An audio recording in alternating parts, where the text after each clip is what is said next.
So this is a RAUSI production, and we're standing on the west face of Mewata Armoury in Calgary, Alberta. As you look at the west face, you're looking at a building that was erected in 1933. It used to be just a plain face on the armory. We're at the back of it, and we're standing on top of what used to be, until 1998, Mewata Stadium, seating 10,000 people to cheer for the Stampeders. If you can imagine south, which would be on your left, or your right rather, there's a space between the railroad line and the armory that was Camp Mewata during World War II. Had a huge recreation hall, numerous H huts for barracks, a kitchen. This place really expanded during the Second World War. I'm Lloyd Northcott. I've been a member of RAUSI for about 20 years, and I'm an amateur historian. I'm going to give you a little bit of my military and historical background, just so you know where I'm coming from. In 1958, at the age of 17, I signed up with the Seaforth Highlanders in Vancouver, so I know what it's like to be a private soldier in the ranks. Then I went to the Collège Militaire Royal de Saint-Jean, south of Montreal, and finished off at the Royal Military College in 1964. From there, I went down to the United States on a scholarship and did a master's degree in history, which is my favorite topic.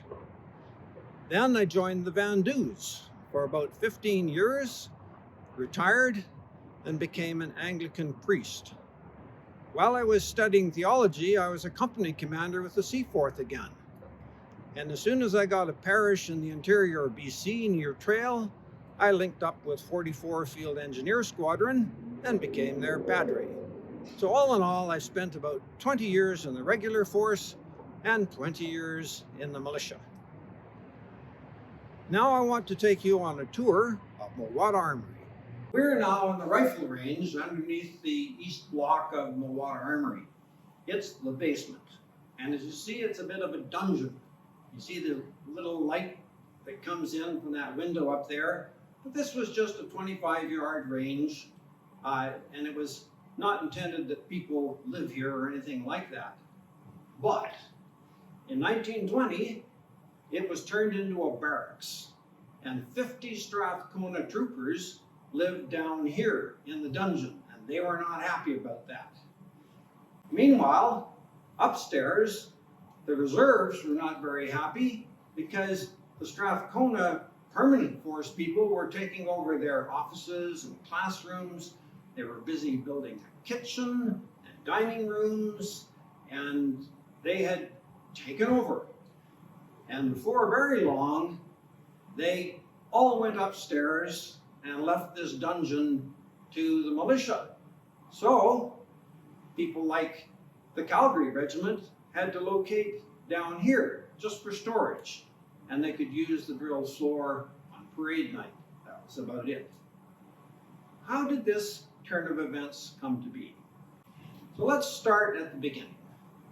In 1913, with World War I looming, the Department of National Defense wanted to build drill halls in major cities. They had one design fits all. This drill hall looks much like the one in Edmonton or many others that you've seen.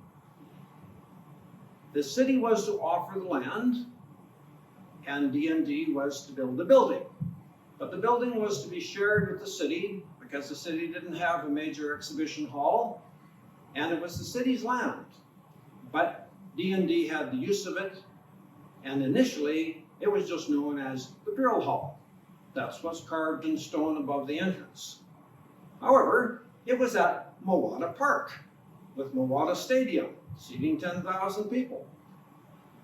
It soon became the Armories at Mewata, and then Mewata Armoury, or simply Mewata. In 1920, the Strathconas were made a regular force regiment with a squadron in Winnipeg, a squadron in Calgary, and regimental headquarters here in Calgary, because the Conservative government of the day was frightened by the Winnipeg strike into thinking maybe there could be a Bolshevik revolution here on the prairies. And that was why they turned Mewata into a barracks. There were, however, some problems because the militia had other ideas. So now we're going to go up on the drill floor and we'll talk about what the militia did. Well, today is Friday the 13th of November. We're at the height of a spike in the pandemic, but I get to take my mask off for a few minutes. So now we're on the main floor of the armory. The drill floor here does not have a basement under it. It's just a solid foundation and a drill floor. Where we were with the rifle ranges was the main basement when it was first built. It was cleverly built with a balcony, you can see over here, to access the classrooms, messes, and institutes. That avoided putting hallways inside the buildings, so that made them that much bigger and more usable. From 1917, when this was completed, it was used as a depot. Recruits were sworn in, kitted out, and headed off to war from day one. Same thing in the Second World War. But there always were militia. This was Military District number 13. They had mounted rifles, artillery, engineers, medical, services. It was like a brigade. And in this hall were to be 2 battalions of infantry. So at the end of the First World War, the numbered battalions who'd fought the war, there's 3 of them associated with Calgary, the 10th, the 31st, and the 50th, expected to carry on because, after all, they'd fought the war. But from 1910, Calgary had had the 103rd Battalion, the Calgary Rifles, and they had been here during the war as the recruit depot, sending men off to war, all of their own men for a start. They felt entitled to the armory, what to do. So in 1920, and it wasn't just in Calgary, new regiments were created named after their city. So the Calgary Regiment was created with 2 battalions, and they met here. However, as you've heard, they got relegated to the basement, and this was a barracks for the Strathconas. They needed more clout. So they recruited R.B. Bennett, a member of Parliament for Calgary West, to be their honorary colonel. But R.B., who was a wealthy lawyer and realtor, wanted a Highland unit. So he kitted out the 1st Battalion with Highland uniforms, started the pipes and bands, and by 1924, he had got official permission from National Defence to create a new regiment, the Calgary Highlanders. The 2nd Battalion then became the Calgary Regiment, and R.B. set them up with his friend, Senator Pat Burns, to be their honorary colonel. Now they had lots of clout. They could come up with some plans. So one plan was to get the Strathconas out of here and into their own property so the reserves could once again have the use of their armory. And this was achieved by 1936. It took a while, but R.B. became the Prime Minister in 1930, and he got to work piling money into Calgary. And we'll hear a bit more from another angle on the drill floor. So now we're looking westward across the drill floor. And the west building was built in 1933. R.B. Bennett's first project to get more space in the armory was to double the offices and classrooms. So while you can't really see inside, that's all offices, storerooms, and classrooms. It doubled the space in the armory. Meanwhile, R.B., Prime Minister of Canada, decided to build Currie Barracks. And He built it with stables for 100 horses, a cavalry school, barracks for not only the Strathconas, but also for militia mounted rifles. And he was able to get them all ensconced in their magnificent new quarters by May 1936. And at last, the reserves had the use of their armory. And a magnificent armory it was. It was twice the size of the one completed in 1917 as concerns classrooms and offices. Military District 13 had 2 batteries of artillery. It had a squadron of mounted rifles. It had an engineer squadron. It had a field ambulance. It was a pretty skookum organization. But in 1939, war broke out again. And almost immediately, the Calgary Highlanders were removed to the United Kingdom. This place was turned into Camp Mewata. Now, much of Camp Mewata was built on the south side of the building, between the building and the railroad, and it was H huts and a big wooden assembly hall, and it doubled the accommodations here at Mewata. They not only incorporated Mewata Stadium into their training, they also, over Kensington Way, incorporated Riley Park. So until the war ended in mid-1945, this was Camp Mewata. People were sworn in here, kitted out, held until they could be taken up the hill to A-16 Canadian Infantry Training Center, and from thence off to the war.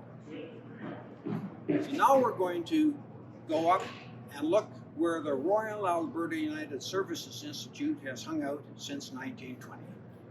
We're in the southwest tower of Mewata Armoury, at the foot of the stairs that leads up to the offices that the Alberta Military Institute rented in 1920. Alberta Military Institute is the forerunner of RAUSI. We have been here for 100 years. And I don't know if you're familiar with this notice board, but this is the who's who, the board of directors, and we have our brochures for membership. And this is where we've administered the Military Institute for all these years. Just behind me is the billiard room, and opposite me is the card room. So this was a busy area, part of the informal social area of the officers' mess. But when we first started as an Alberta Military Institute, we met at the Palliser Hotel, and it was officers only.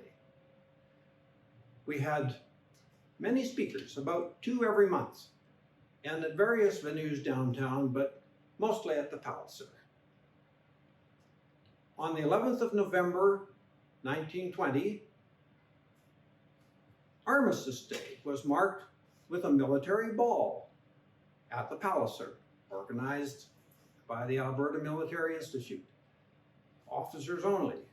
However, they did something for the other ranks. They rented the Grand Theatre, and on the 25th of November, they brought in comedy acts that had entertained the troops during the First World War and were still around, and put on a show for the troops. The Alberta Military Institute was an intellectual bunch. Principally, they wanted to hear speakers on military topics and on British imperial topics. And they were able to get some wonderful speakers, including many of the commanders from the First World War and some of the leading political lights. The membership in the first year was 200. The next time I landmarked that, there were over 600 in 1930.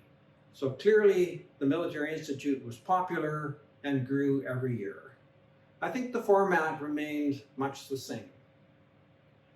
In 1933, when R.B. Bennett built the West Building here, he built a new kitchen, and he built it right next to the officers' mess. That turned out to be very convenient. The Alberta Military Institute hosted Perhaps the most important social event of the 1920s in Calgary, right here in Mewata Armoury. It was on the occasion of the visit of Princes Edward and George, both future kings of England. The royal princes were entertained royally here, and Calgary had a great festive time, all hosted by the Military Institute. Now I want to take us to that part of the officers' mess, which is the heart of the matter, the bar. This is the bar of the officers' mess. Imagine yourself in 1947. Alberta has struck oil and gas big time. Oil companies are moving into Calgary, and banks, and lawyers' offices, and realtors. The place is going to boom for the next 70 years. This is a city with many veterans because the war has only been over for 2 years. Many of the engineers and accountants and leaders in Calgary have seen war service. The Military Institute decides to rename itself United Services Institute. It wants to make it really clear that Army, Navy, and Air Force officers are all welcome here. There was a very special attraction. You see, in Puritan Calgary, it was almost Prohibition Era downtown during office hours. You couldn't get a beer with lunch downtown. Here, you could have a drink. It was like a magnet. By 1952, we had 1,200 members in the Alberta United Services Institute. In 1979, it became Royal Alberta United Services Institute, and since that's such a mouthful, it's always called RAUSI. So how about RAUSI? So for 30 years, through the 50s and 60s and 70s, this was a crowded place 5 days a week at lunchtime. RAUSI had a staff of 12 handling the kitchen and service. RAUSI had an active social calendar with mess dinners and dances and many attractive activities for couples. And of course, 5 days a week, the business community came here to have a drink with a nice lunch. In 1983, the Aircrew Association of Southern Alberta was formed, and that was formed with aircrews, many of whom had been prisoners of war during the Second World War. They then decided to come here on Thursdays, 300 of them. So every Thursday from 1983, you had aircrew. Tecumseh, which is the naval equivalent of Mewata, didn't have a kitchen and a lunch. So Tecumseh used to have a table here. Commanding officers like Bill Wilson and Casey Hale presided at their table. It was the heyday of RAUSI. And while RAUSI was having a pretty good time, the mess was not. So in the early 1990s, the officers' mess was bankrupted. They owed $25,000 and they were going to be shut down. RAUSI came to their rescue. According to a previous treasurer, we spent about $300,000 rescuing this place because once we got started, there was more and more that wanted to be done. The first thing was to pay the debts of the bar, $25,000.